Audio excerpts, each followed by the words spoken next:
Sometimes dead is better.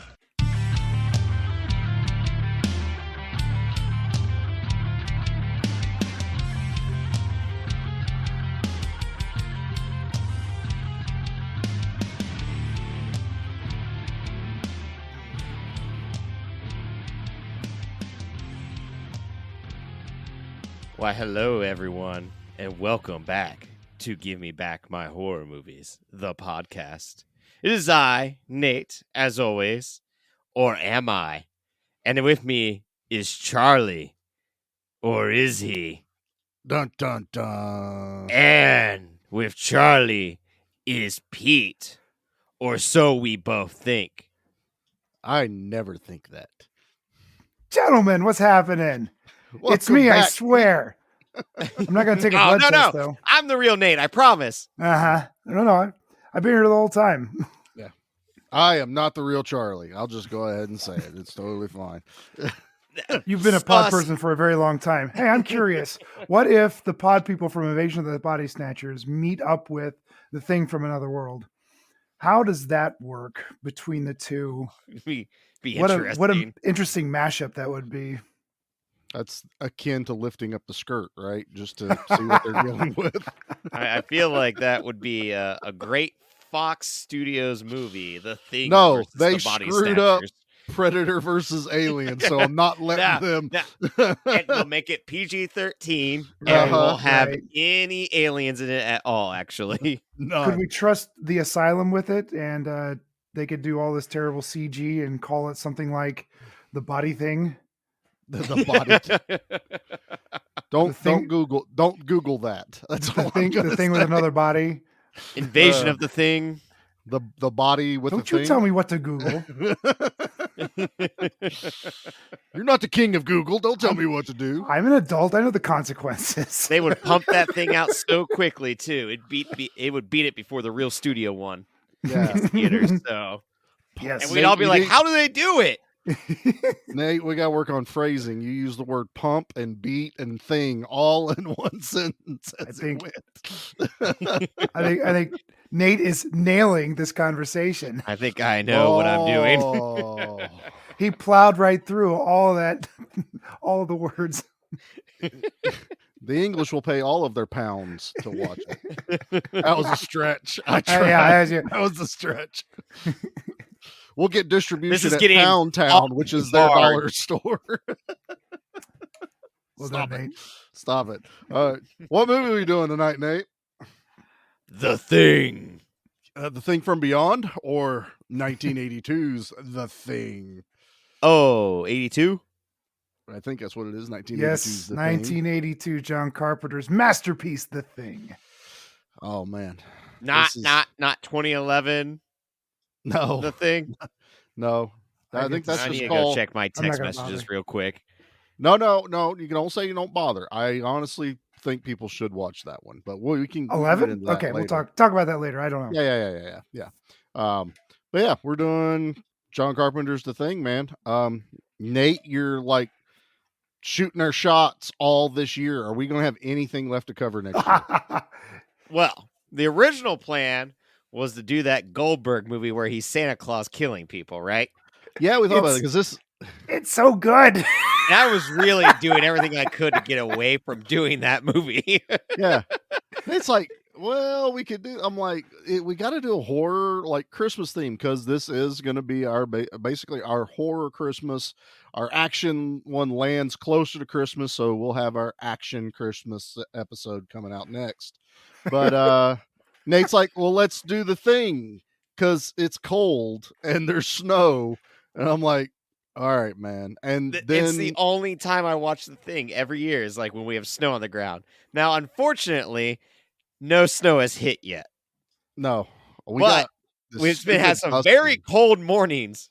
hmm There is snow on the ski slope over in Bell Fountain, a Mad River Mountain. Don't they make their own snow though? You're damn right they do. No, that doesn't It's- count. Yes, it does. There's It snow. does not count as snow.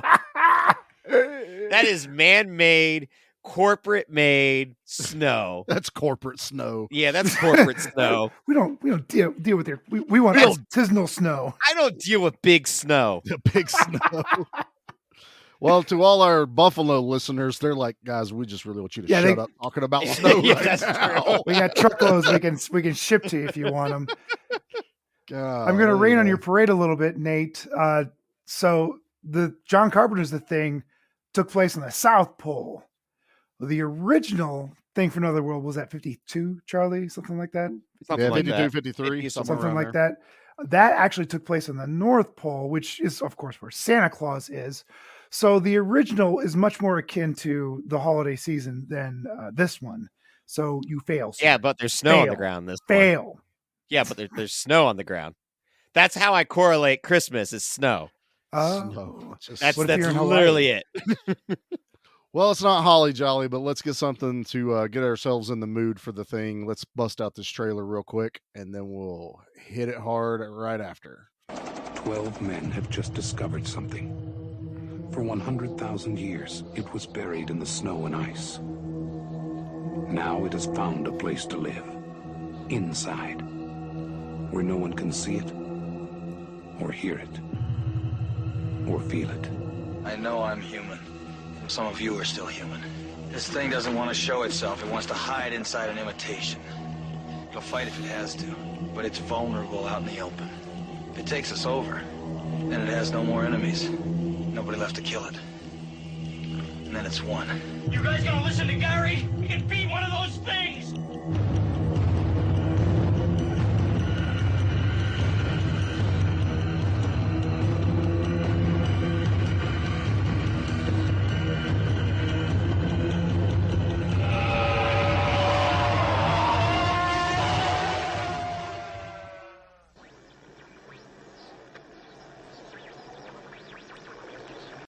There you go, man. There's your trailer. I need to see that trailer because I was like, what the hell's going on?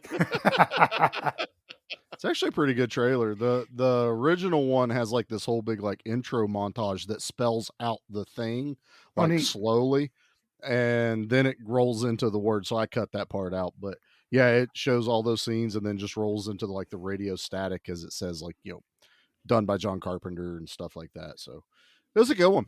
I like that trailer. And I like this movie. I'm just really, really scared we're not going to have any ooey gooey movies left to cover. Oh, we will find other ooey gooey movies.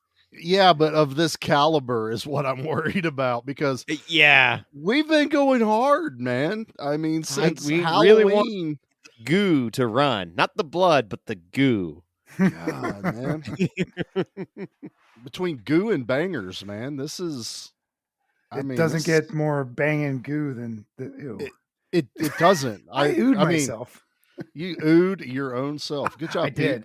There hey, you go, Kathleen. Pete, hasn't happened in a while. Pete I finally myself oohed himself. This is like peak horror sci-fi practical effects, guys. Like seriously. This is amazing to me every time I watch it. That it does not look bad, like ever. Like it, no, you know, like this is that pure definition of like what an imagination can bring you.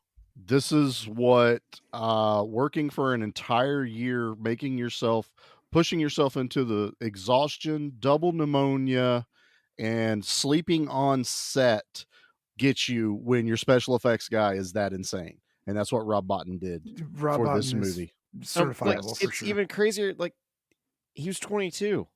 Yeah, you know, yes, like, a kid. He's got no business being this good, and he is that good. It's incredible what he did, and it's there's something to be said. And I haven't seen the new one, and I always gripe on CG because CG just isn't scary to me. It's impressive and sometimes beautiful, but not scary.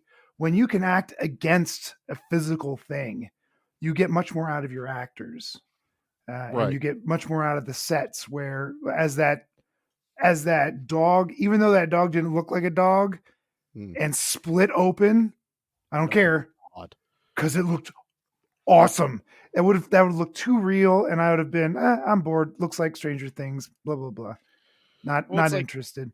It's so gross. Like it's as I was watching it again, it was like when the thing is like spraying like the hose on the dog, like whatever The that silly it's string liquid. of doom. No, Yeah, it was Twinkie is what it was. It's just I'm not joking. It was Twinkie. It was the stuff that Twinkie is made out of. cool. Stuff will survive anything. Which right. But according to John Carpenter on the commentary, it was completely harmless. It is edible, maybe not delicious, but edible. And Well, they were spraying it on a live dog, so I'm sure they had to take concern. Yeah. You know, like PETA was there on set as that scene was happening, so everything's cool with the dogs. The dog was pissed, but but relative- no as you're, like, dogs were harmed. watching just this uncomfortable. unfold, no dogs are harmed at all whatsoever. it's completely horrific to see happen. You're just like, oh no, just you know. Yeah. And like as it's splitting itself further and further, and like even having those giant alien hands like breach the ceiling Mhm. and pull itself up, it's nothing short of just like mastercraft, you know. Oh, absolutely. And you know, it's a movie that no matter how many times I watch it, I feel like I can see something new. Oh, for sure. You know, Oh, find some- definitely. because even in this viewing, for the first time, I'm going, wow, you almost kind of can start figuring out what the alien truly looks like. You know, it's definitely going to be kind of insectoid because it always has the 6 legs that would pop out when it tries to make an escape or when it comes out of the dog. You know, then you have the 3-handed claw that comes up and punches through the ceiling. So even whenever you see the creature at the end, which is, you know, the Blair monster, because half Right. of it is, you know, Wilford Brimley, you still kind of see what the creature kind of is. You know, even though it is like a virus almost, but I think there's a form. You know, because Oh no, there's definitely a form because yeah. it has to fly a spaceship, which I Right. still want to know how it flies that UFO. It looks like the little dude from Men in Black that was inside that dude's head. That's gotta Yeah. be it. Yeah. Yeah. An interesting fan theory is that the creature, as it's coming, as we're talking about, as it springs forth from the dog, and you've got Yeah. the 3-fingered hands and tendrils and whips and whatever else, a variety of jaws, I suppose. Mm. One of the theories is that it's gathered bits and pieces from all the assimilated creatures that it has Ever come in contact with. encountered. Ooh, I Yeah. like that. Which means, does it have maybe the question is, form. what is the original form? Maybe it doesn't have, is it an amorphous blob that attached itself to a spider thing, and that's where it gets some of its legs, and then it gets to an octopus. And it was a very interesting theory that I read somewhere, that the reason you get this cornucopia of, oh shit, you know, Right. all these different limbs and things happening, is that the actual creature is displaying all of its pieces and parts that it's collected over the years, trying to escape, or Especially when it's defend under itself. stress. Under stress. basically. Yeah, it whenever had it just does it. gotten, it's not comfortable where it is right now. It's in a cage. It's trying to escape. So it just literally turns itself inside out and tries to get Yeah. the heck out of there. Which that makes more sense for whenever it turns into the head that tries to run away. It doesn't use the eyeballs from the head. The eye stalks pop up out of the neck portion, and then it has eyes. That kind of makes sense. It just kind of, because that was another thing. And we're going to be all over the place with this one, but for we're sure. talking about the special effects and kind of the thought process. This was kind of like no rules whatsoever, because they do say like the alien was eating like one of the dogs and digesting it and becoming it.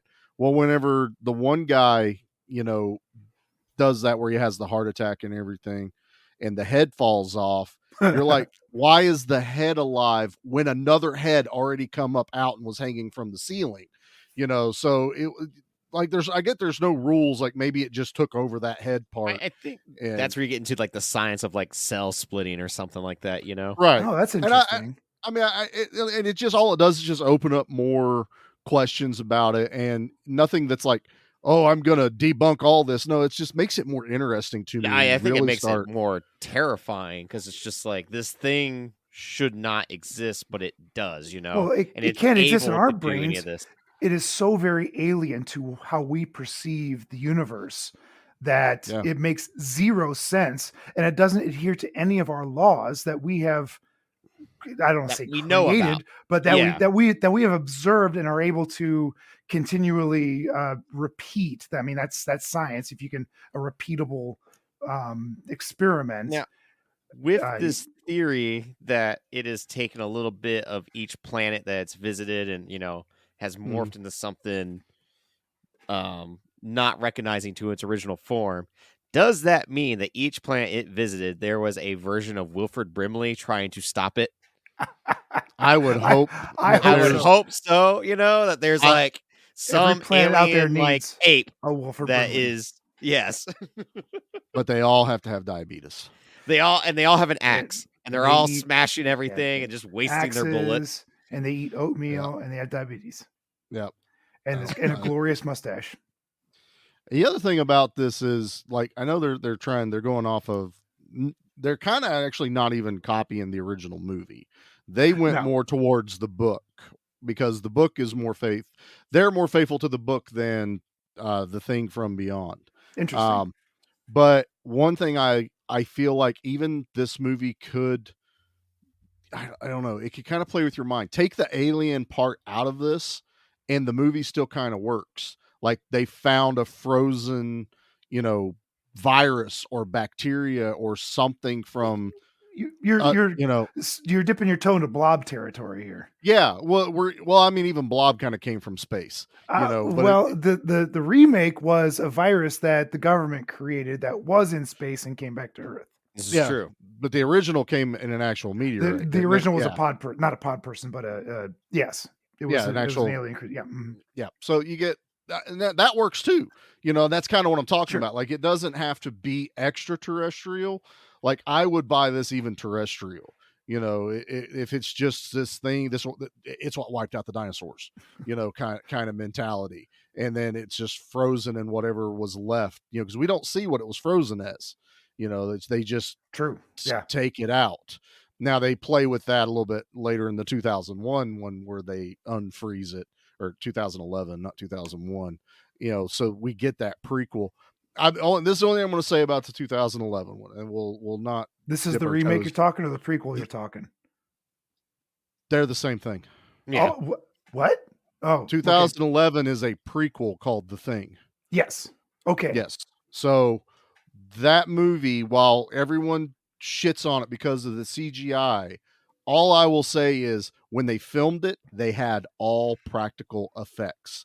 Yeah, everyone working on idea. the movie, everything they're reacting to in the movie was practical. Okay. Studio got involved and made them overlay CG over all of the effects. Yeah. Studio got so involved that the director refused to work with Hollywood ever again because I think he's from Norway. And completely pissed off the special effects company that was involved with it. So while I've always said I like the story of it, and I always felt let down because of the effects, knowing that they did it true, to the correct way, I can almost kind of forgive it a little bit and be like, I can at least enjoy the story now, knowing they at least attempted to do it the correct way. It was a cool idea because you're basically taking the same exact story, but just showing a different outpost.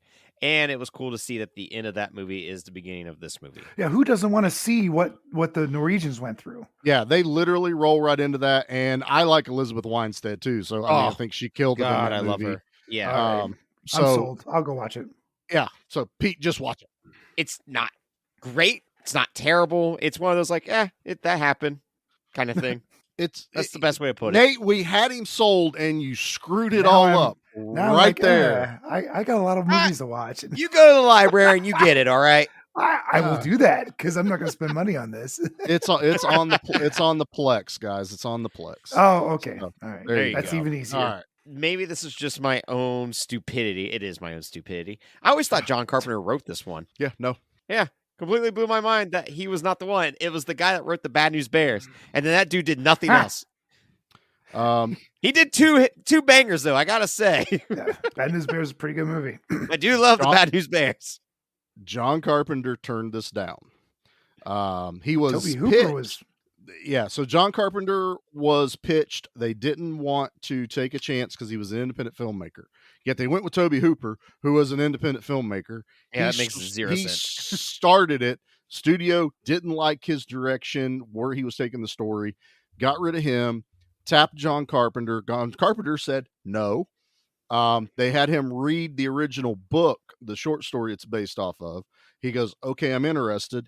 He came on, and then because of production stalls, he left again. Yeah. What thought he was going to get his Western done with Louis Gossett Jr. That got stalled. I would watch and the he hell went out of that movie. And then he went back to the thing and did the thing. I swear that man has always been stubborn, and I love him for it. Yeah. Yeah.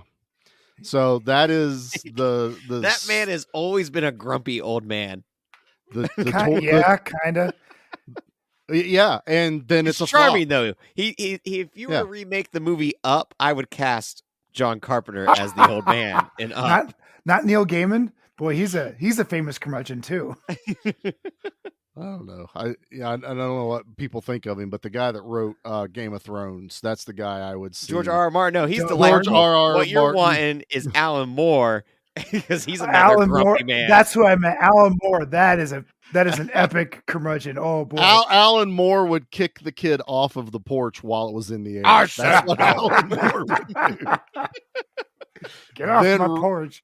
Write a best-selling graphic novel about it. No, but so back to that is all of this, work and passion and headache and everything, and the movie flops. The movie heartbreaking. flops. John Carpenter Majorly. never catch a break. It went up against E.T. for heaven's sakes. It did. It did. Like E.T. was what, a week or two before or after? I mean, it was like within a week, I think it was. Yeah. Yeah. And what do you do, man? What else? There were a couple that month that came out that were just like, if you're not E.T., you're not going to make any money. Yeah. If you're not Steven Spielberg. Yeah. How did no one go, maybe we shouldn't go up against the guy that invented summer blockbusters? Yeah. Maybe we don't do that. You know what I mean? This guy did Jaws. Let's wait a month.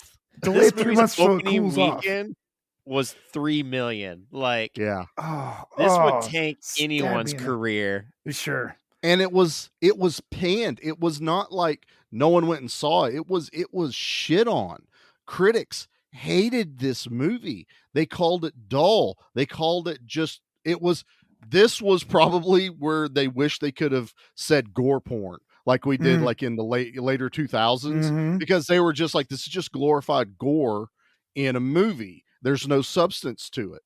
And now this is regarded as quite possibly one of the greatest horror movies ever made. Sure. Blade Runner was another movie that was released. That's what it was. Blade Runner came out too. And Blade Runner also got shit that was a flop. because E.T. killed everything, including Atari. Well, you gotta think how many screens. E.T., you murderous bastard! You're the most violent alien, actually. I don't trust you. You want to go home so you can just destroy more shit. Yeah, fun fact I'm on the government side for once. I can't say nothing. I was one of the kids that watched E.T., man. That was like, E.T. was life for a long time. Oh, well, I imagine if you were a 6-year-old that snuck into the thing. Oh my God. Forever PTSD. You're traumatized for the rest of your life. Especially in 1982, pre-internet days. You were not ready for this. This is one of those I really wish I could go back and sit in that theater and just to not watch the movie, but watch the people. Yeah, definitely. You know how much they were talking about Terrifier 2 and people are passing out and puking. I guarantee there was people actually doing that during. You're damn right thing. they were. Because watching this again is the first time I watched it in high def, and I was like, "Wow, there is so much more visual gore and gooiness to this movie." There's more droppings, right? Oh my God, droppings. they uncover the dog after they carry it into the morgue room. I never knew there was like purple and blue goo coming off of it, not just the blood and the slime. I was just like, holy crap, this is way the more. HD version of this for the first time ever. Because like I have Yes. the collector's edition DVD or whatever. I've just never That's the one I upgraded. have. I have Nice. the collector's edition. The DVD. Voodoo, The Yeah. DVD. Yeah, Yes. that's what I own. the Voodoo website, like you can scan the barcode of certain DVDs and like pay $5 to get the Blu-ray version digitally. Yeah. Oh, So I just interesting. did that. I was like, oh, I want to finally see this like in an upgraded version. And like, It was yes, on the I realize a Plex. disc version would be better, but Why didn't you sometimes the check Plex the Plex? has stuff like edited. I didn't want to risk that. There's no nudity in this. He doesn't edit anything. I just Yes, for wanted to those make that sure. don't know, Sludge, we have like a community like Plex server. If you don't know what that is, we just have a collection of movies, and Sludge curates it. And because his kids have access to it, he actually goes in and edits gratuitous nudity, some things that just shouldn't be in there. He doesn't want his kids to watch, but he doesn't really have a problem with gore. So No, it is still that's- pure gore in it. And Pete will love this. The movie Pete picked not too long ago, Slugs, has a fantastic kill involving a nude girl, and even Sludge went, I can't edit that. It's one of the best kills in the movie. It's too good. That scene is way too So good. I'm like, fair enough, thank you, sir. So it's like I immediately check, because Sludge will try and get the best version of a movie put on the Plex. So it was in HD when I was watching it. He'll find those Yeah. he'll find those versions Do do ba da boo boo ba da. You wouldn't steal a movie, would you? Ba ba You boo wouldn't doo ba ba boo doo. steal a car, would You you? guys are idiots. I love it.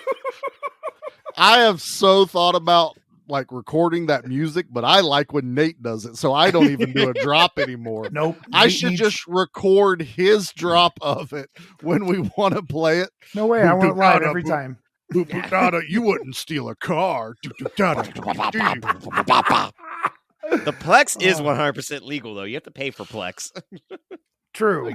Well, But they do he like does. a lifetime. I don't have to play for PEX. I was gonna say he does. What? I don't pay for Plex. Well, it's like I can't they just talk did a to Black him. Friday sale where it was like $50 for a lifetime membership. I thought about doing it, and I saw how much work it was. I was just like, let's do it. I'm fine with it. All right, enough When he was about how we redoing watch. a whole server. Yeah, that was fun. Enough about how we watch movies here for the podcast.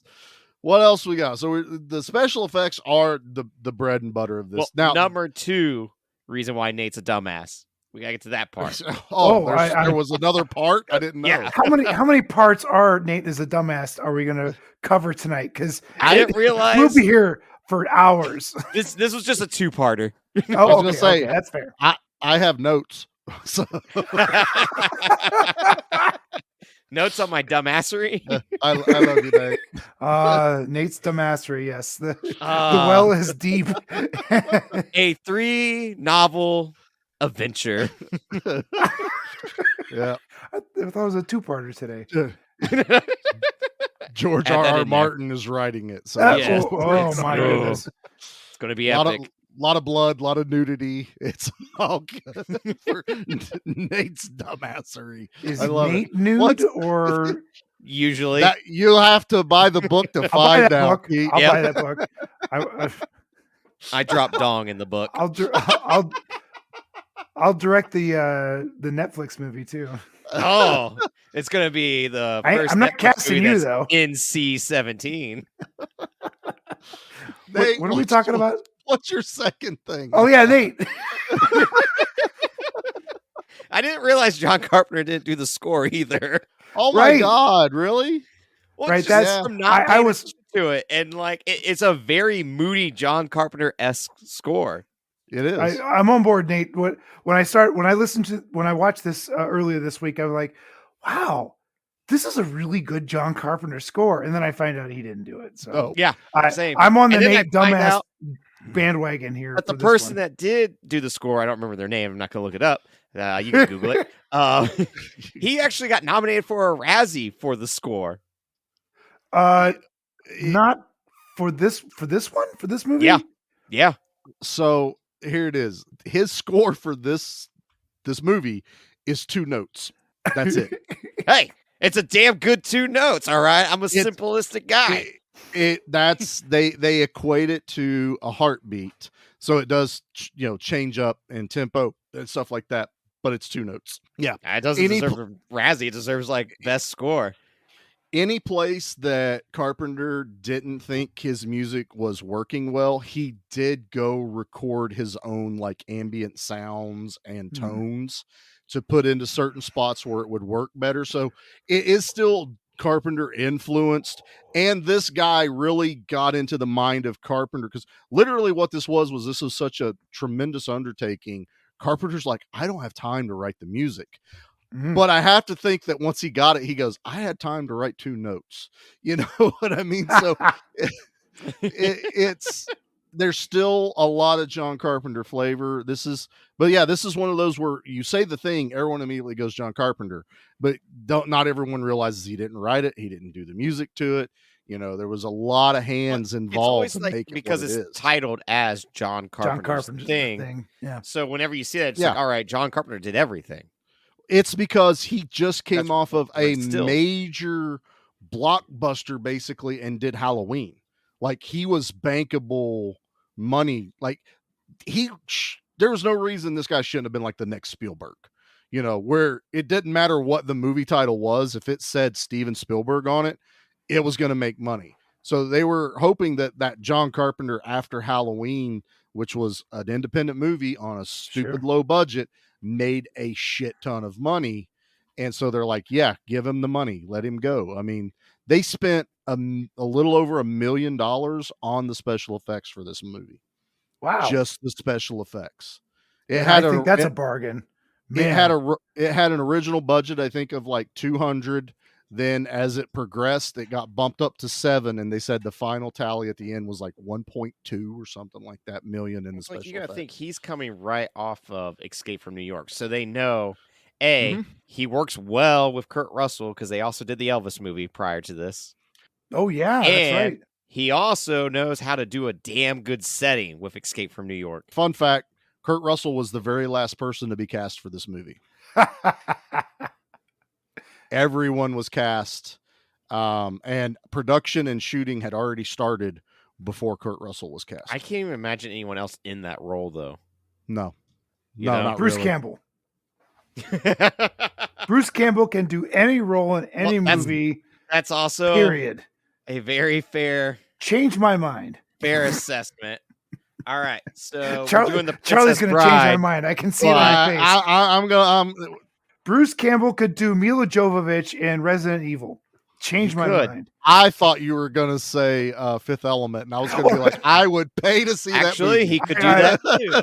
I think Bruce Campbell could do Mila Jovovich in Fifth Element for sure. The Notebook would have been way better with Bruce Campbell as the female lead. Oh my God, Ryan Gosling and Bruce Campbell in the rain, the kiss scene. God, that'd be so good. Bruce Campbell should have been Forrest Gump. That would have been incredible. I keep saying this word, but I'm just, there's no other word. It would have been amazing. It would have been phenomenal. How many Oscars did Forrest Gump win? Double it. That's what would have happened with Bruce Campbell. just double it. Whatever the number is, double it. Why didn't Spielberg ever just hire Bruce Campbell? Couldn't afford him. I don't know. Honestly, you're asking questions I can't answer about something that has nothing to do with the thing. Oh yeah, this is a hangout, right? This is what we do. It totally is a hangout. Yeah. Look, if someone clicked on this and hasn't seen the thing, someone in their life failed them. That's all there is. That's you're a right. Very good point. Mm-hmm. Yeah. Oh, by the way, can I interject here? Absolutely. I was that person that introduced the thing to someone recently. Do tell. Yes, my 20-year-old niece had, and she's a horror fan, and she's a John Carpenter fan, like big time. Mm-hmm. She has a small shrine to Halloween and has John Carpenter's paid the money for John Carpenter's autograph here recently. Oh, okay. So before, yeah, seriously, well, it was some cash. Yeah, it was expensive. So this last summer, before she moved to Pittsburgh, I was trying to get her to watch all of the crazy movies that I want her to see. And her Mhm. father was really good about introducing her to all these movies as a very young post-millennial. I don't even know what they were called then anymore. So I introduced her to The Thing for the very first time this summer. We sat down and watched it, and she was just jaw open the entire time because she thoroughly appreciates all the practical effects. She loves all the old stuff. She more than tolerates the Godzilla movies I make her watch, which, which means she doesn't hate them, but she's not like, I might not go watch them. So but that's not neither here nor there. She's wrong. I mean, Godzilla movies, you should watch the Yeah. Godzilla movies. So anyway, so this is the text, if I may read this, Absolutely. Go ahead. that she sent me. I asked her, I knew we were coming on here, so I asked her what she thought of the thing.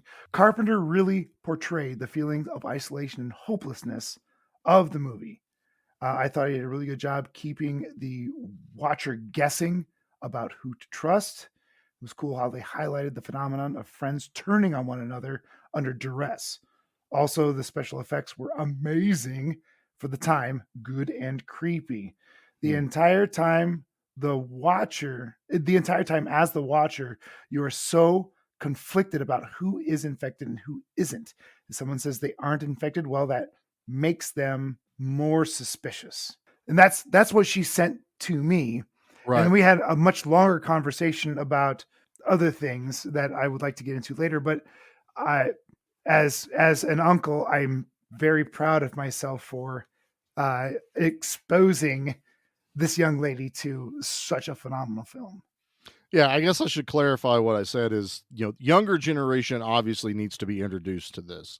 But mostly what I feel like is our demographic. If you're a subscriber here, you have seen The Thing. You've probably seen The Thing multiple times. I would at least hope so. Yes. And it is quite possibly the movie to watch.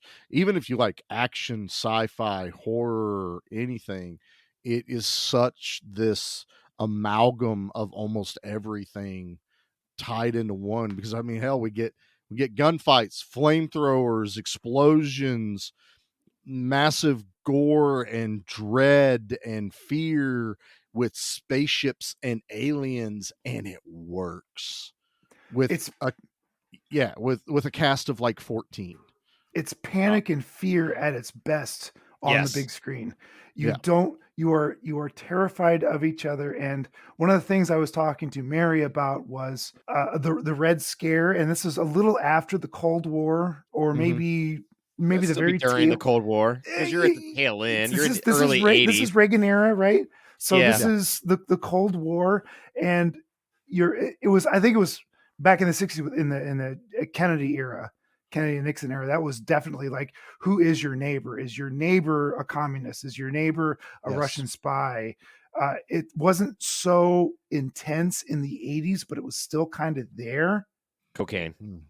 And cocaine, of course. But I mentioned that to her, and that was a suspiciousness of that was part of the fear of the time. What piled on the terror was that you didn't know your neighbor, you didn't know the person sitting next to you. But then as I'm listening to the commentary, John Carpenter mentioned that this is also the time that AIDS came around, that AIDS was a thing.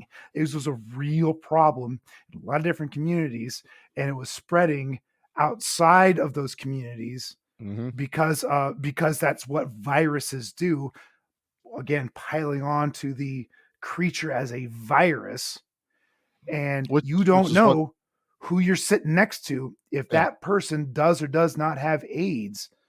And that put another weight of difficulty not maybe difficulty, but of terror, of knowledge of how scary this movie was at the time, and probably turned off a lot of people thinking that, well, you just can't trust anyone. You can trust you and your spouse and your children and nobody else. And that in itself is so terrifying. There's a whole nother layer to that too, that I don't know if everyone gets. Like, only recently have I started understanding a little bit more of what's going on. Is not only is it not knowing who it is, who's infected, who the problem is, you have nowhere to go for safety. Yeah. The isolation is Nowhere. also, You're it's gonna go to claustrophobic. one shed to another shed. Like, Right. that's your Right. options. But I mean, even to run away, which is what everyone's instinct usually is, fight or flight. And if you can't fight this thing, you run. There was no, like, your death is all that is out there for you. Pick your death. Yeah. And to go back to what you're saying, where people were like not sure, about the whole who's your neighbor and stuff like that, is you're in what is supposed to be your safe space. Where do you go to feel safe? It literally made people feel unsafe in their own homes.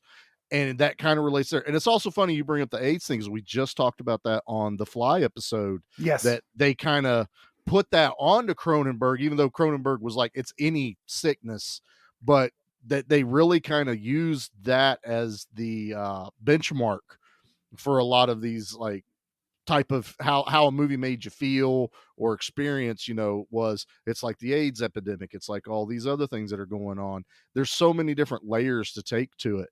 And this ultimately comes back to, why was this movie a flop? Was because no one took the freaking time to understand the movie they were watching. If they had actually bothered to watch it and not just, oh, it's gross, oh, look, oh, the dog melted, and and explosions. No, how about you actually listen to the movie and understand it? And that's why it's so great now.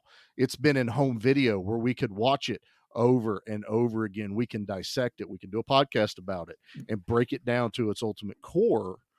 And now it is a masterpiece, but it wasn't in 1982. I mean, it was a masterpiece in 1982. Just the audience was not ready for it. So, like, what was which is a weird thing to everyone's? say, but I think that's poignant that the audience wasn't ready for this.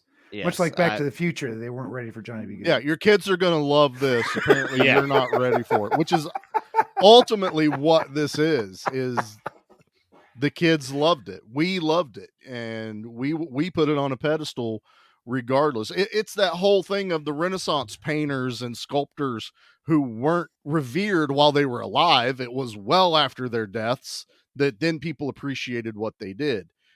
Thankfully Carpenter can at least hear what we have to say, even though sometimes he'll put something out and go, I don't know what's wrong with you people. I just make movies. And then we go, well, yeah, but you made these couple of movies. And he's like, fair enough. We don't have to talk about those. Yeah. Well, it's like we're talking the early 80s, 82. So Yeah. This is when slashers are at their heyday, It's That's true. the type of horror Yeah. movie that Yeah. people are used to. And then you have the Tobe Hooper Poltergeist, which is a PG rated horror movie. It's got some terrifying scenes to it. I mean, ripping your own face off, for example. But the Thing is definitely outside of the normal during this time period. And I think that's the Right. other mindset you have to put into is people were used to knife goes in, guts come out, not the guts come out and then they start to strangle you. And then after it strangles you, it bites your head off. Well, also, movies like Poltergeist actually got the use of Steven Spielberg's name, Yes. So that kind of helps. That's like stacking the deck for some of these movies and letting some that's of the what other we ones call cheating. Yeah, and letting others dangle in the wind, and which is I feel like that's just what happens with John Carpenter, man. It's like he has a name, he has a fan base, but when something doesn't go exactly like what the studio or the fans thought, he gets left out in the wind. That he's left out dangling, and then he got to wait 10, 15 years before people appreciate it. I mean, we did Ghost of Mars. I will still swear I absolutely adore that movie. And Somebody's when got you to. well, even he's like, I don't know what the problem was. He goes, I gave you zombies, heavy metal music, guns, explosions, and gore. What else do you people want? And I'm like, I don't know. I wanted all of that, and I enjoyed every day a minute of it. So, bravo, John Carpenter. I will watch anything you put out, and that's pretty much what it is, because I still watch Escape from L.A., so it's fine. It's totally fine.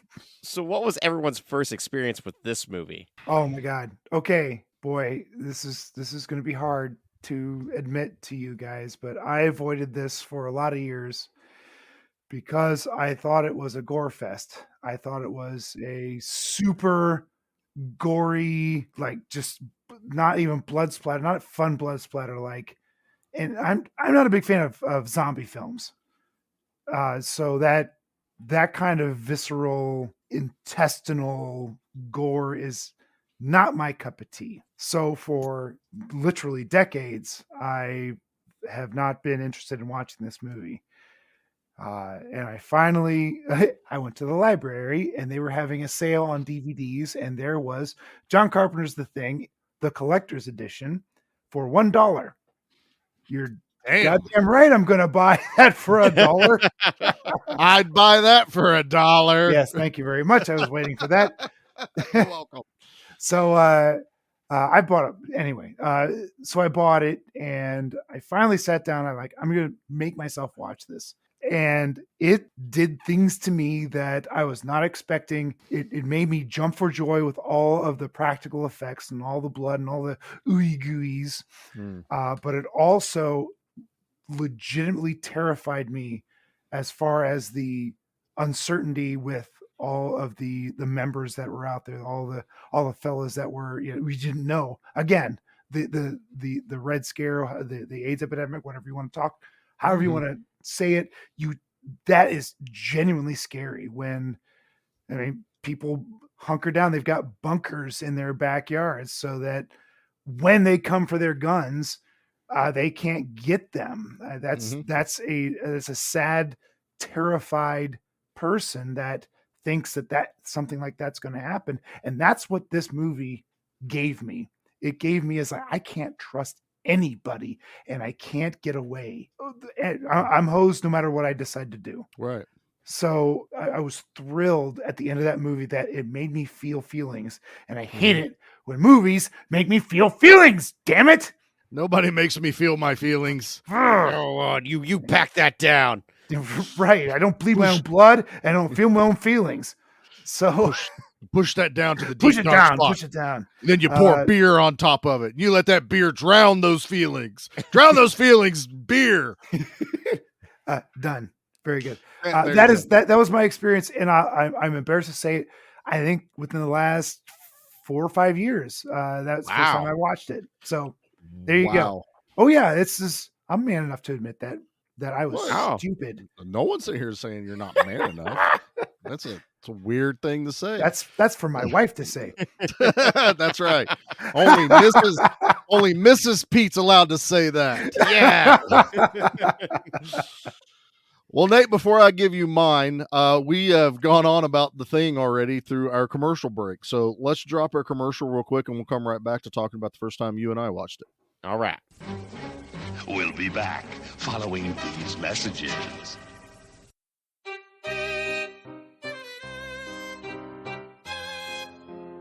Do you like horror movies? Do you like hanging out with your friends? Do you like having a laugh? Do you like podcasts? Well, you should check out our podcast, Spoils of Horror. We're not a review show. We're a horror movie hangout where we talk about movies that are lost, forgotten, popular, and bizarre, all in the scary realm. You can listen to our podcast while you're doing just about anything. You could be washing your dishes. You could be washing your cat. You could be washing your genitals. All forms of genitals accepted. We are a fully inclusive genitalia show. Yes, we are the #1 ideal podcast for washing your genitals. Our genital Yelp reviews are unsurpassed. 5.5 stars. You don't want to know where that half came from. That's, Now that you know that, check us out on all major platforms. You can search for Spoils of Horror on all social media sites. Come and hang out with us. We'd love to see you. And your genitals. Bye.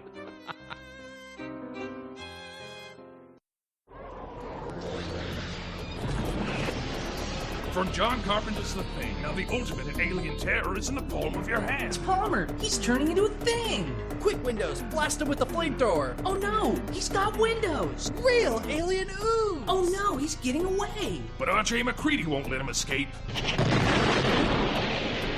Hey, where's Blair? The Thing action figures come with everything you see here. Each figure sold separately. From Hasbro. Hello! Welcome to 100 Horrors, a comedy podcast that seeks to rank the best 100 horror films of all time, as dictated to us by a poster that one of us owns. Every week, we bicker over another film in an attempt to give it an overall scare factor and secure its place in the 100 Horrors list. With features such as...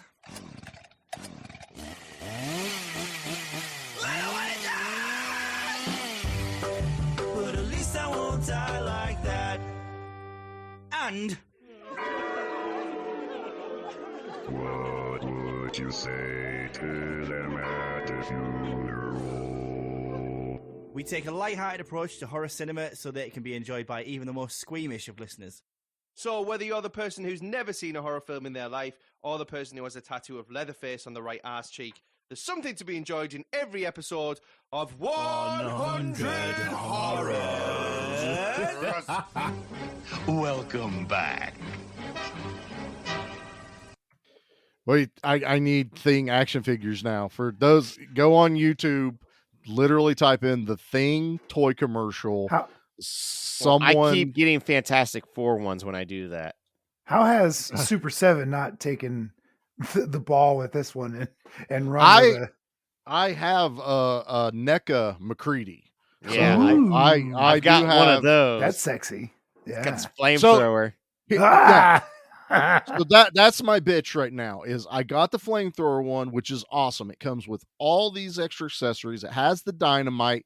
It has the little the petri dish blood with sample. the blood jumping up awesome. out of it. But guess what? It doesn't come with, Pete. His freaking hat. They made a second McCready with so the you hat would get the and hat. a shotgun. The two things I want. Yeah, they want you to buy two figures. That's it. But damn it, is it the hat, the sunglasses, the big floppy hat, the big floppy hat, sunglasses. and a bottle of JMB? Ooh, I don't know. Do I have the JMB in mine? All right. So Charlie's first time watching The Thing was right after my dad decided it was okay for me to watch R-rated monster movies, which I've said on here before. I was probably 14 or 15. My first one was Deep Star 6, which I have a story for. Nice. I'm saving for when we do that one. But I mean, we went through them all, like Leviathan, just anything that was a monster and it was gory. And I remember when Dad put on The Thing, I was not prepared. This thing, I was glued to the television. The gore blew me away. And like, I didn't get all, obviously at that age, you're not going to get all the subtext in this movie, but at the end, I still come away with, this is probably the greatest special effects, like monster movie I have ever seen in my young life. So it was phenomenal. I had that same reaction to Jurassic Park as a kid, though. Well, I expect that with Jurassic Park. Honestly, I probably had the same feeling when I first watched Jurassic Park. That brontosaurus rocking across the field, man. Yeah, feels like that's one of those moments of just like, holy crap. Because I remember being like, I don't know, 4, 5 years old when that came out and seeing it in theaters. What was it, 94 when that came out, or 92? 93, something like that. I remember specifically, though, my Nana and Papa went and saw it and then told my mom and dad not to take me to go see it because it'd be too scary for me because of my age. But I still got to go see it in theaters. Those raptors were pretty badass. It was pretty frightening. Clever girl. I'll tell you right now, that kitchen scene still holds up. It totally holds up, man. Still one of the scariest Terminator scenes ever scene. made. Absolutely. And this kind of goes right along with that, is because Dad had just introduced me right about that age time to like R-rated monster movies, was also the first time I got to watch Carnosaur, which is an R-rated dinosaur movie. It's real dumb. And then watch Carnosaur 2 right after. I'm with Sludge. They are some of my favorite movies. I love the Carnosaur movies. They're real dumb and real good. Yes. There's all nothing of that. good about those movies, but they're super entertaining. I was like, there's nothing good about them. So good. Yes. Yes, all of that for sure. Nate, what's your first time watching whatever the movie we're doing? The Thing. Like That's it. Pete, like Pete, I was a bit late to the party. Y'all late bloomers. Probably 10 or 12 years ago is whenever I got my first apartment. Damn. Yeah, I finally got to sit down, watch it. The main reason being, though, like, this was one of those movies they never showed on cable. Mm. You know? I think you're right there. This was one of those movies that I do not have any recollection of ever having a moment to see. Nor do I ever really recall, like, it being available at the movie store. Probably because everyone stole it. Probably. You know? Is that a real? Like, I feel like that's probably what happened. I know where he grew up, so it's probably a very fair statement. We had one copy of The Thing, and it got stolen. So now no one gets to enjoy The Thing except for the person that stole it, who used a dummy account to create an account with us. I remember being like, why have I not seen this? Big Trouble in Little China, like, was my childhood. Same with, like, you know, seeing the Halloween movies in high school. Like, right. John Carpenter was a huge impact on me. Escape from New York, all those. But The Thing slipped by me. I'm glad when I finally did see it, you know. But it's as I've seen it, like I said, this is a once a year watch with the winter season. Mm-hmm. Oh, absolutely. It still terrifies me. Like, it still creeps me out. It still makes me feel uneasy. It's very hard for a movie to make you feel just uncomfortable. And that's what this movie does, even when there's not gore on the screen. It's just the fact of everyone is arguing with one another. These are people that were working together one day prior, and now they're at each other's necks. Now you have Wilford Brimley throwing an axe and, like, trying to shoot everyone because he knows after running the computer tests, hey, if this thing makes it to land, you have 1,100 days, and then humanity is wiped out. So he, to me, is, like, completely in the right of reacting the way he does, because that is total fear taking over.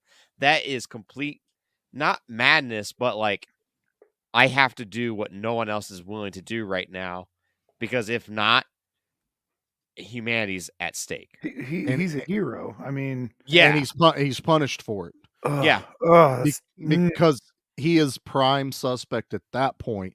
Yet once you watch this enough, you realize he's probably one of the few last ones that held out till till the very end. One of them went over there and got. Now I do have to say, I think they got him earlier than we think, or there's a time passage here that we don't really put together, because unless that alien could, like, melt ice and dig really good, Wilford Brimley had a whole ass workshop and an almost built alien spaceship under that shed. Well, that's one of the things this movie does well, is the time passages where it lets you know, like, well, the lights went out, and then, you know, this is happening, you know, like. But I feel like that would have took a lot longer. But maybe the alien had some kind of acid ability that I didn't know about, because you go down there and the drill press is set up. Yeah. You know what I mean? He literally, there's an oxyacetylene, and there's not enough oxyacetylene in that torch to melt all the ice he needed to, and then keep going back up and down, because that's all like locker panels on the top of the ship,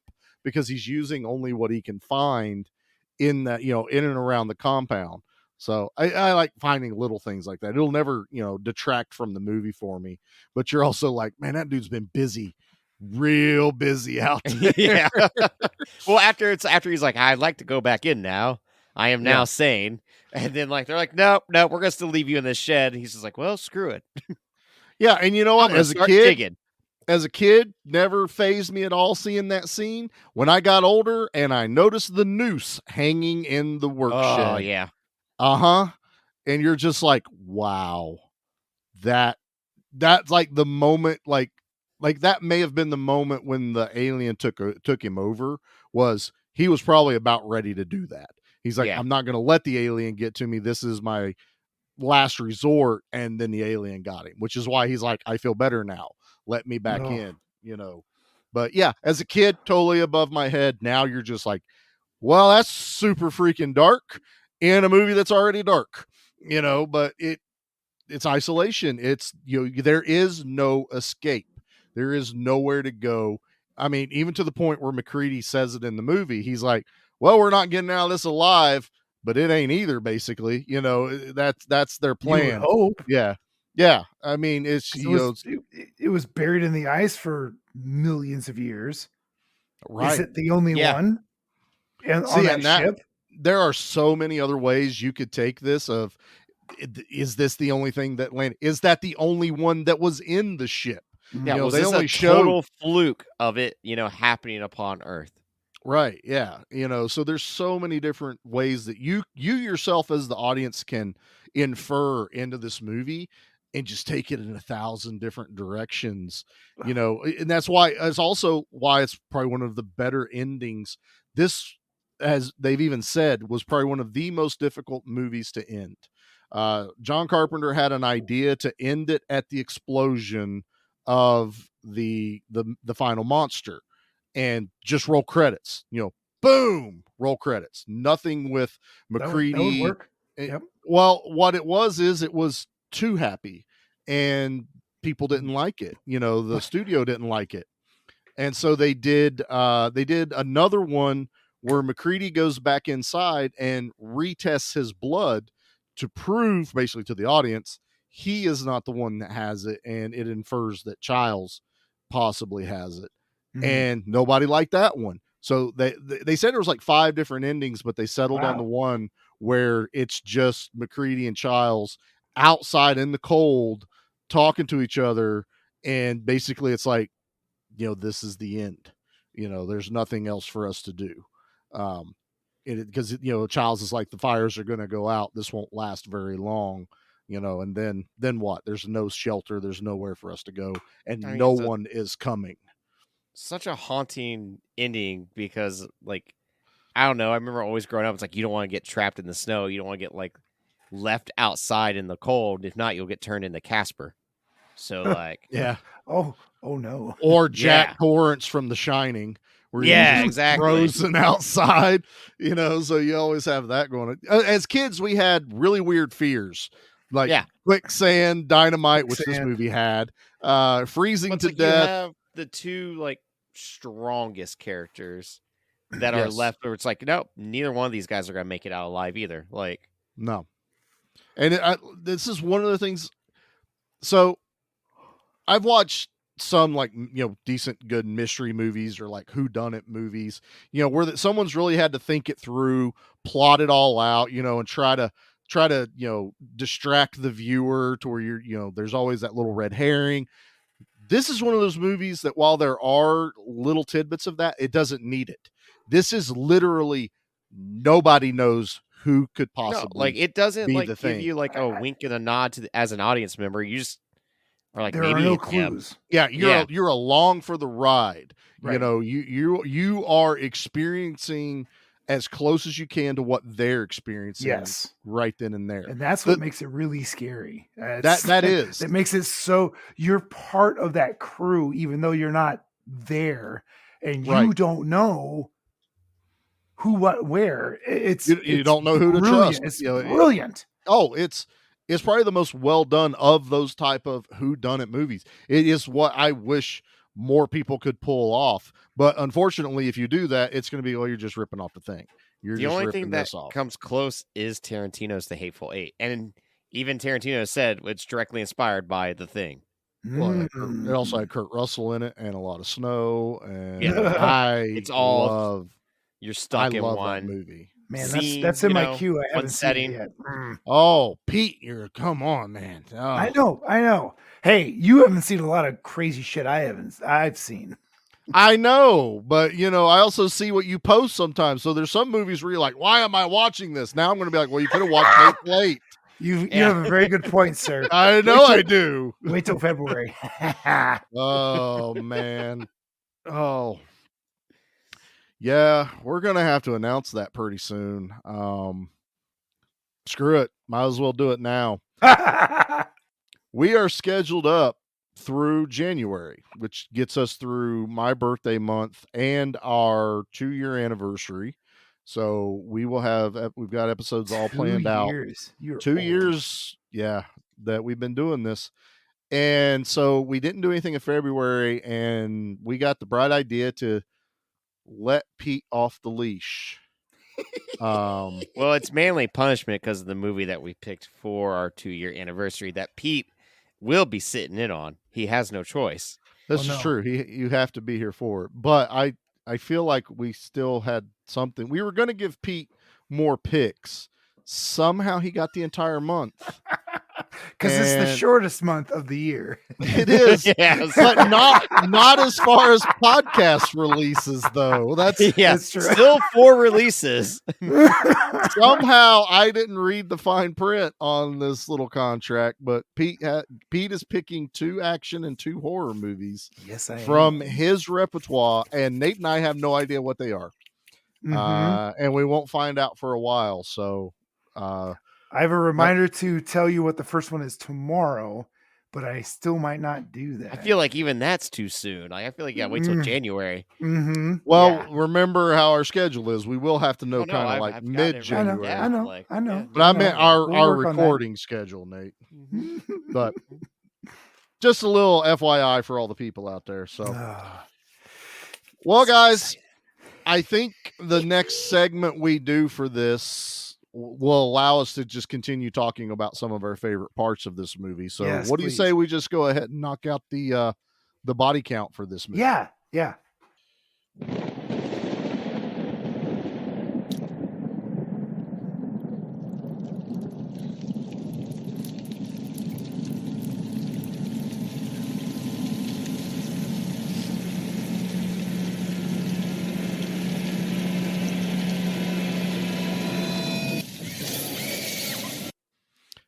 All right. Well, for probably one of the bloodiest, gooeyest movies till even, movies like Brain Dead and Evil Dead and stuff like that. This doesn't have a huge body count, but we're back into that quality instead of quantity. There is a body count of 12 for The Thing. With a cast of 14, that's pretty good. And we know 2 are going to die later on, so. Yeah, but we don't count them. There's still that ambiguity. It wasn't on screen, yeah. It wasn't one of on those, like, I screen. don't want them to get rescued because of the risk. Yeah, I think ultimately that's what it comes down to. The risk is too high for them to get rescued, which is why they make it so, like, Windows is never able to raise anyone on the radio.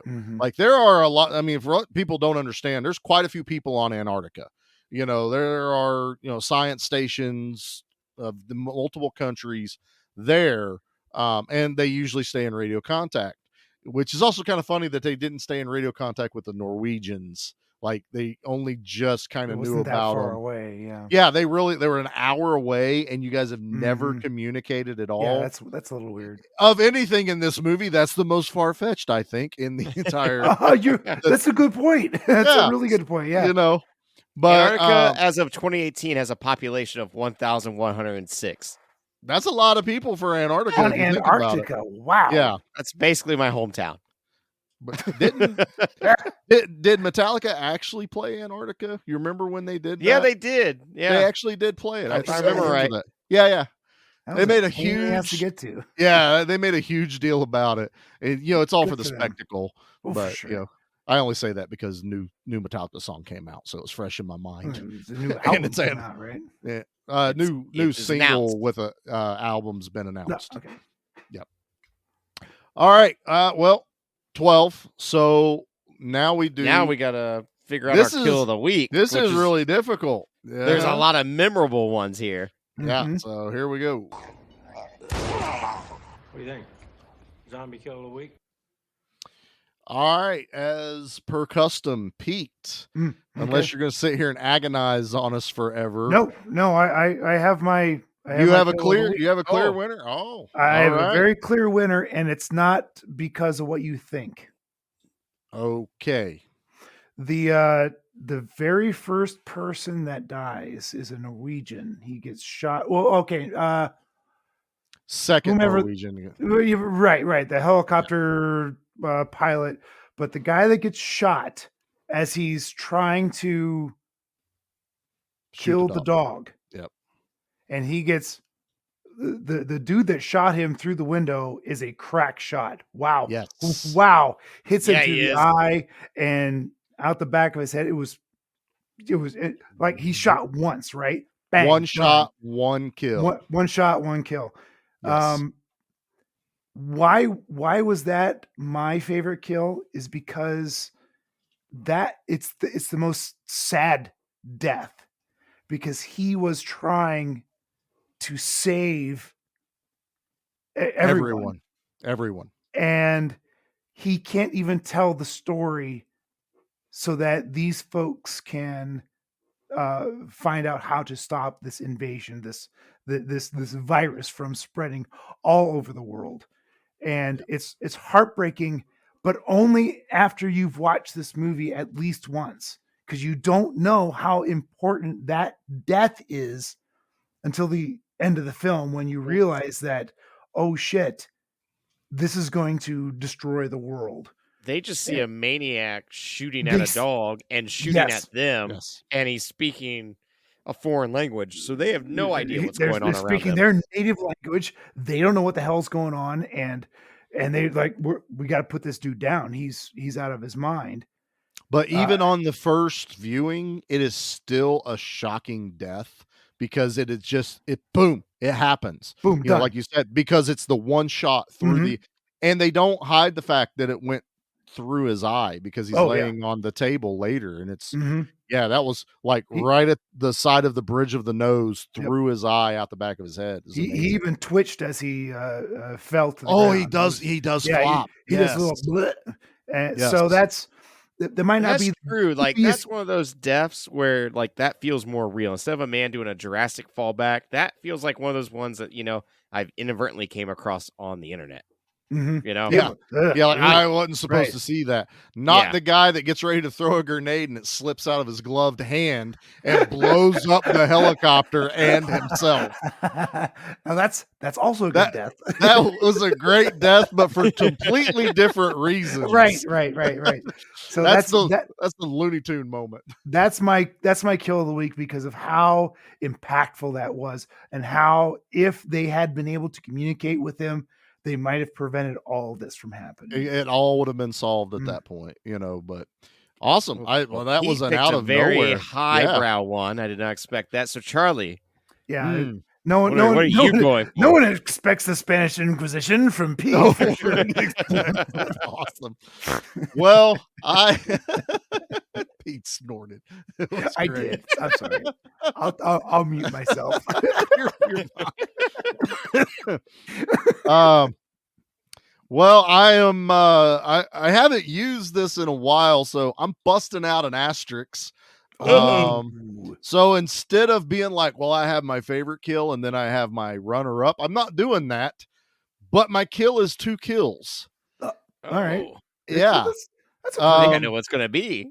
Yeah. My favorite, and has always been, when they're all tied up on the chair and it's revealed that he's the one, and he goes into convulsions and the top half of his body rips open. It's so good. And then he bites down on Window's head, and they are one freaking ragdoll. Yes, dancing. So it's 2 kills. It's Palmer and Windows. So but my God, I love every second of that.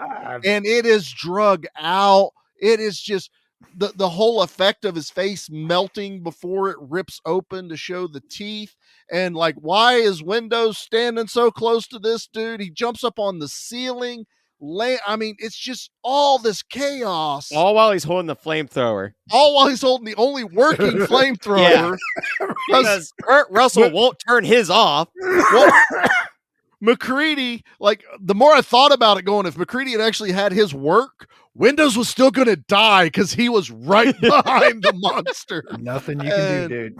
The visual of when the legs are in the air like nobody cares, and they're dancing around the floor, and blood and guts everywhere. That, sir, is my kill of the week. Well with done. An asterisk. Approved. That's a 2-for-1 right there. Mm-hmm. It is. Nate, what is your kill of the week? So I always get everyone mixed up except for like Windows, Childs, McReady, but Norris stands out. But I think it was Bennings. He The is bald the one? one that looks at them with just like dead eyes and opens his mouth. Oh, out in the snow Out when in they're the all like snow. surrounding the first him. guy that was like his arms were Yes, he lifts up his Transformed. hands Yeah. and like they look like crab claws almost. Mhm. Yeah. And just it is so horrifying that look he gives them. Yeah, that's it. And then Just that haunting. sound. Like Haunting. that is one of the scariest deaths ever put on That film. is a terrifying scene. Yeah. Like I remember as a kid being like, this wave is coming over top of you, and you can't really explain it. That death is the one that did it for me. Everything else was just like, what's going on? That one is drawn out, and it's cultish. Like everyone's standing around in a circle around it, watching this happen. And they finally make the and they decision don't of like, quite know what to do, and then we have to kill him. Like, and then you and dumping Yep. of the gasoline, burning him to Ah. a crisp. And like what I love about this movie is every character in this movie is smart. None of these people are annoying. None of these people are, over exaggerated. They're all very, very smart individuals. Yes. And Well, they're all scientists from what we understand. you Except don't maybe get the assigned cook. to Antarctica without being a smart person. They're already piecing together that something is not normal when they go to the other campsite and bring back one of the bodies that has a split mutated face. They're already like, all right, we have to do an autopsy. Something is not making sense. When the dogs start to mutate, they already know, like McReady's already like, you got to kill it. Fire, don't know what's going on, but kill it. So when they see that one of their friends that they have been stationed with for who knows how long, and knowing that he is now turned, and it's just like, we got no choice but to do this. I think that the intelligence of these people, unquestionable, is really makes this even more terrifying because, as armchair horror fans, we sit back and like, don't go up into the attic. Don't go into the basement. There's a car over there. Use the car and get the hell out of there. We're not yelling at the screen. Right. These people are brilliant folks because they've been stationed there. They might have some baggage coming along with them. Everybody's got demons. Yeah. Right. But there's a reason these people want to be solitary and don't want to be connected to society for extended periods of time. But they're so smart, and they still screw up. As we, the audience, look at it like, oh, well, this is very easy to do. Everyone gets a blood test, just line up. And these people will not do it for whatever reason. It's so frustrating as these very intelligent people start being very human, and they're no longer acting with common sense or as you and I would perceive common sense. Like, okay, line up. Let's just get this done. If you don't have this in your blood, here's one of the things. What's the big deal? They do the entire movie. No one denies what is happening to them. And I think that is so powerful because any other movie would have it towards like, oh, this can't be real, man. No way this is happening. Like any zombie movie, right? There's always tons of deniers, but every single character in this is recognizing like, nope, this is a thing. They all mention it as a thing, and they all realize there's something that needs to be done with it. It's hard to discount that when they all see it right away. I mean, pretty much in the dog cage, they see it. But it's like any other horror movie. You could have people see that and be like, well, that didn't happen. That wasn't real. That was, right. You're right. You're right, Nate. Some dingo is going to say, "Oh, that's not happening," even if they see with their own eyes. Right. These folks are all very intelligent. Goals like, what is going on here? We got to survive this. That this movie could have cheaped out and only had like one or two people notice that something was afoot, that something wasn't quite right, and everyone else is a naysayer, and it makes them out to be crazy. and then they become the suspects as the movie goes on. Mm-hmm. Instead, everyone witnesses the first major transformation of the alien when it's in the dog cage. And then the second one with their comrade out there getting crab fingers. Yeah, so they all see There's it no 100%. doubt what's going on, and they have to deal with it. To your thought earlier was what this movie doesn't do is, and it's kind of weird to say this because there wasn't a lot of horror movies that we're used to seeing now, but what we would usually call horror movie tropes, where they're making the dumb mistakes, where they're not thinking clearly. This is a movie where they are thinking clearly. They are thinking logically through the stuff. They're going to do the blood test, and then the alien has to sabotage it before they can do the thing that was going to tell everyone what was going on. But they weren't going to, set it on fire. They were going to stick it under a microscope because they're scientists. Instead, they got to MacGyver it and do the red hot wire to cause it to happen. But it's all logical things. Like they never go, let's split up. They always try to stay in at least groups. Yeah. I mean, they do try to stay in the groups of two, which doesn't fare well for McCready later. But they at least try to do the logical things that us as viewers can't argue with. So there's never this moment of don't go in that room, McCready. Exactly. We don't know what's in that room either. That may be the safest place to go. We have no idea what's happening, just like them. And their decisions are the decisions we would be making in a situation like that. This movie's deep, guys. And I know it seems like so much we didn't talk about. There is, but we only got so much time. Yeah, this would have to be a 2-parter or a 3-hour episode, and it's already late.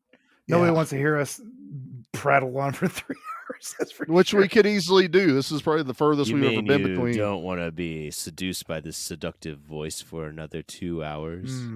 Well, that delicious beard of yours, Nate. It's coming in nice. Look at that. We are just coming off of our break, so I have missed you guys. Fun fact, all of my facial hair decisions are based off of Kurt Russell. When I did my mustache, it was off the Hateful Eight. I remember Googling it. How long did it take him to get that mustache? Then I followed the same pattern. Yeah. Which is really close to his Tombstone mustache, too. So, it works out really well. All right, boys. Not that this is going to be any big stretch. And again, Nate is throwing all of our bangers out, but we got to rate this bad boy. So it's machete time. Guys, it's okay. He just wanted his machete back. Woo! Well, Pete, what are you rating this bad boy? I don't remember what I rated Evil Dead 2. I think a 10. I'm pretty sure you did a 10. So I'm going to do a 9 or 5. 10. I'm going to do 9.5 only because there ain't nothing better than Evil Dead 2. You rated The Fly at a 10. You did. Did I? Yep. All right, 10. Done. This is on the Mount Rushmore of horror films. I literally told a coworker that today. It's up and I don't know how big. I don't know how many statues I have on this Mount Rushmore. It's a mountain Rushmore. range. I thought you only get 4. No, it's a mountain range. There is if it's there like is the that thing, then it does mutate out. Yeah, but this is a masterpiece. Go watch it, please. Go watch it. Well, Charlie, what about you? It's a disservice to give it anything but a 10. Yeah, that makes sense. That's actually pretty fair.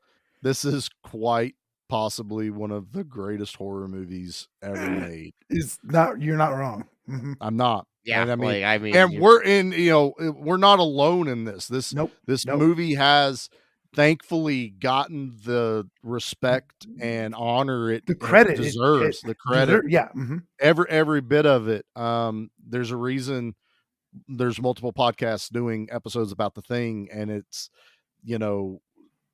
most other movies pale in comparison. Now, we have hit some bangers within like 3 months right now. Thanks to Nate. But, it also shows, that we can appreciate quality, and I'm not comparing The Thing to Evil Dead. I have to compare The Thing as what it is, Correct. and the movie it is, and the Evil Deads and the Flies and all this stuff. So yeah, it can't be anything less than a 10. Nate, I'm right there with everyone. It's another 10. I kind of figured it. With The Fly in this, like the dread, the acting when Kurt Russell is talking into that tape recorder and just talking about like, well, if you're hearing this, like something has happened, and just like that acting, that isolation there is amazing. Absolutely. This movie is also why I'll never visit Antarctica. I've got no desire after this movie. Just to be on the safe British side. Columbia, so Not visiting there now. Thanks, Pete. That's two on my list now. It was filmed in several different places. Yeah. They had a place in Alaska and British Columbia, and then a soundstage on the soundstage in Los Angeles. They were not ever in Antarctica, but there is a to placate sludge. There is a was it Area 31 in the MonsterVerse? Yeah. Was it really? Yeah. It says Area 30, which is where Outpost 31. Outpost 31 is. It's a direct reference to the thing in, and I forget. I don't know if that was Ghidra or something. Anyway, I'm going to get yelled at for that for sure. This game inspired a cool video game back in the day on like the original Xbox and PlayStation 2. The thing that was a bitchin' game. I remember that one. You had to control your fear. When the thing, oh my god, yes, board game came out, I instantly had to buy that. Like, why are we not coming over to your place to play that, dude? Because it's very complicated. Yeah, I bet. I bet. I feel like I need to watch a YouTube playthrough, but I remember like trying to play through it. It's a cool idea where it's like the lights can go out and someone can then turn into the thing, and still. I got a buddy who's a not a professional board gamer, but a more than an enthusiast. So we'll let him do it. It's got a really cool concept. Let's talk. But man, like this is probably the best John Carpenter movie, and a man that has a huge resume. Them some strong words, son. I think it is, like, especially after rewatching. I'm not saying you're wrong. I'm just saying those are strong words. Like this is one of those rare movies that just the feelings that I get, I can't describe when watching it, and I feel like that alone is a testament. It's a different kind of horror. It's not I'm afraid for my life. It's a horror like I've said it a number of times. I can't trust anyone. He says it to us all the time in the group chat too, so it's totally fine. It's constantly he's accusing one of us. Different reason I say those things. Can't trust anyone. Well, no, Pete, you were supposed to be here tonight. No, I don't trust you anymore. There was I got here one thing that I didn't think was going to be possible, but I was kind of surprised at how many trash opinions there were. I'm the trash man. I come out, I throw trash all over the ring, and then I start eating garbage. And then I pick up the trash can and I smash the guy on the head. Oh, that's going to be a disaster. It's been so long I forgot you did this, so please name. But to our listeners, we never left. Nope. Oh, right. This is seamless, huh? Like a glove. So this comes from S. Cartwright, who gave this 1 out of 5 and said, "You are all kidding me." And this is back in 2021.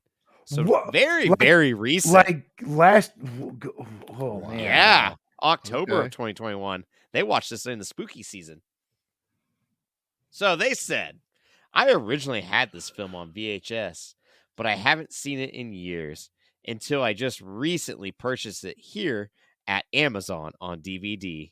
I do remember I didn't particularly care for the film when I last saw it, but with all the positive reviews I read here, I thought maybe I would give it another shot. Turns out my memory was correct. This is a terrible movie. I love horror films, especially films like Alien series or Species, but this film is tedious and boring. They just keep slapping gore at you, hoping this will scare you, but it is just annoying. I really like Kurt Russell, and I really like the late Wilford Brimley, and have always liked John Carpenter's films, but not this one. If you want to see a better version of this film, try the 1951 The Thing from Another World. I know it's in black and white, but it also has one of James Arnes's early films. He plays the alien, and that film I really enjoyed.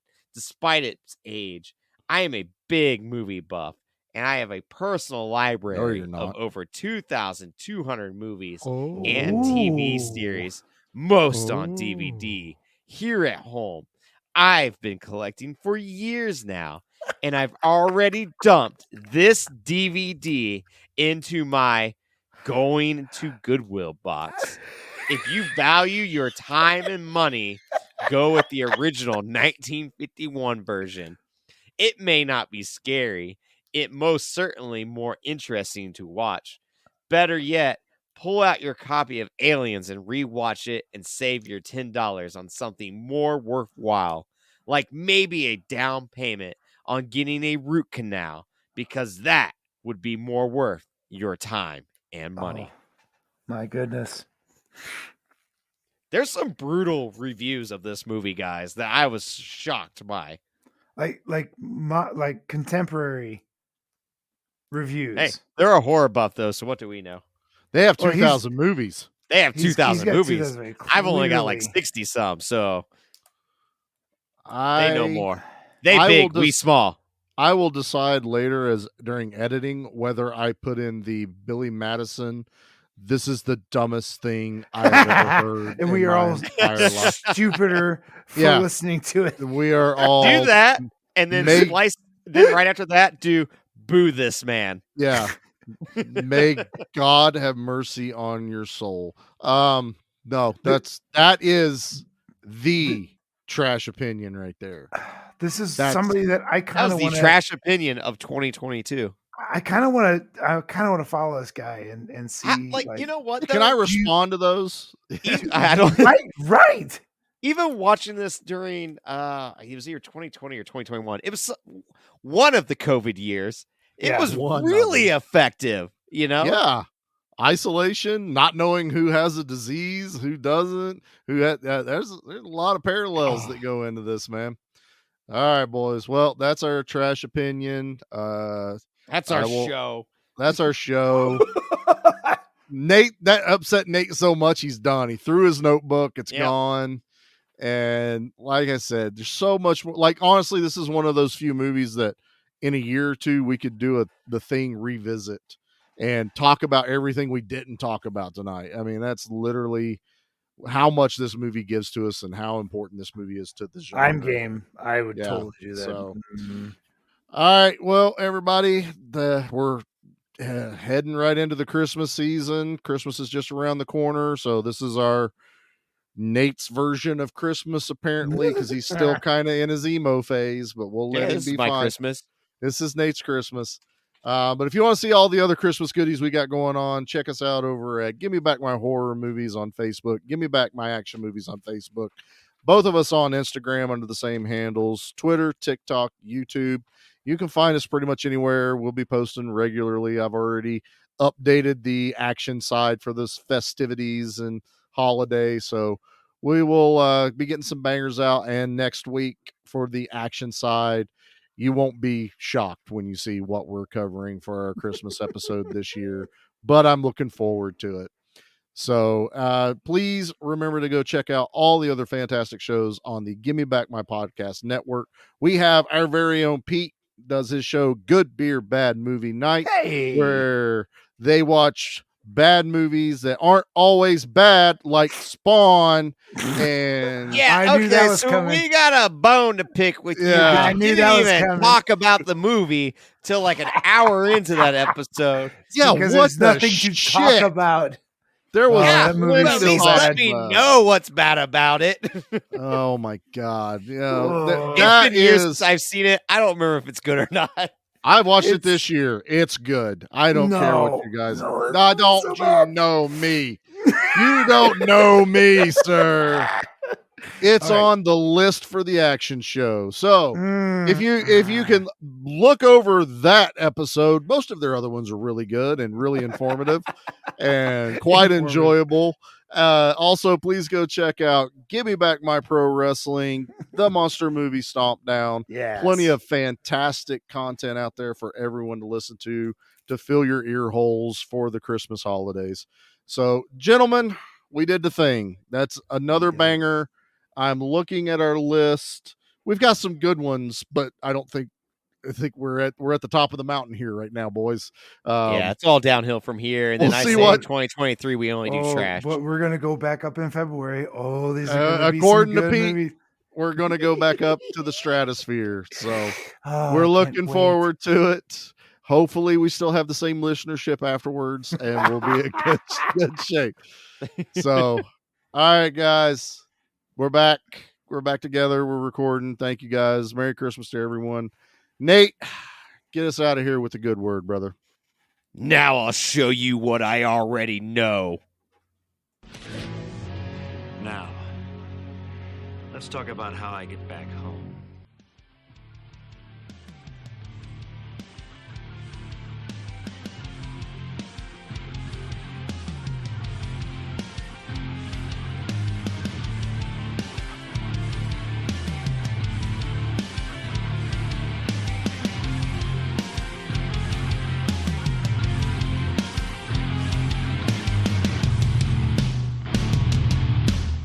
I'm gonna hide this tape when I'm finished. If none of us make it, at least there'll be some kind of record. The storm's been hitting us hard now for 48 hours. We still have nothing to go on. One other thing, I think it rips through your clothes when it takes you over. Windows found some shredded long johns, but the name tag was missing.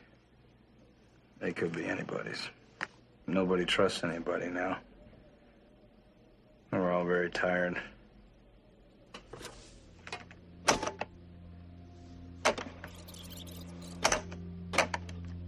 Nobody trusts anybody now.